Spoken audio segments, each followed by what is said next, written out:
আসলে বিজয় এবং পরাজয় আমি একটু নির্ণয় করতে পারছি না। এত সুন্দর খেলা আমি আমার জীবনে দেখি নাই।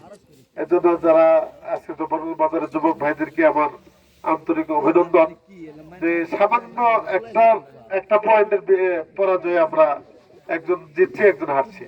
দু দলকে আমি আন্তরিক ধন্যবাদ জানাচ্ছি। তবে দাবি জানাবো একটা, সেটা আমার দাবিটা তোমাদেরকে মানতে হবে। সেটা হলো যে আজকে যে আমরা খেলোয়াড় দুটো দল, সেটা হচ্ছে একই ওয়ার্ডের, একই ওয়ার্ডের গ্রাম উজান এবং খেয়াচর উজান এবং মধ্যপাড়া। সেটা এই সীমিত না রেখে এই মিরুচর ইউনিয়নে আমাদের 9টা ওয়ার্ড আছে। 9টা ওয়ার্ড থেকে তোমাদেরকে এই মানে খেলার অংশগ্রহণ করাতে হবে। এরপরে আমাদের এখানে পার্শ্ববর্তী ইউনিয়ন আছে সদরপাড়া, এরপরে পার্শ্ববর্তী ইউনিয়ন আছে আমাদের এই সদর বক্সিগঞ্জ এবং ইয়েতে নীলক্ষিয়া।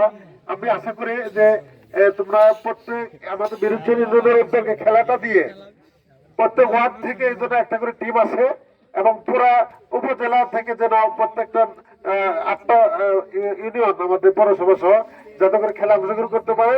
তাহলে দেখবা যে তোমাদের মাধ্যমে আজকে আমরা লেখাপড়া করে চাকরি করে কর্মজীবন করে যে সুনাম অর্জন করা যায়, তার চেয়ে কিন্তু খেলোয়াড়দের মাধ্যমে বিশ্বের সুনাম অর্জন বৃদ্ধি করা যায়, ঠিক কিনা? আজকে যে খেলা তোমরা উপহার দিয়েছ, আমি আশা করব তোমরা বিভাগীয় খেলা তো তোমরা বিজয় লাভ করবো ইনশাআল্লাহ।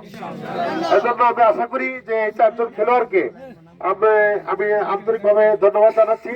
আজকে বিজয়ী দল কেউ ধন্যবাদ জানাচ্ছি এবং রানার্স আপকেও আমরা চ্যাম্পিয়ন রানার্স আপকেও আমরা ধন্যবাদ জানাচ্ছি।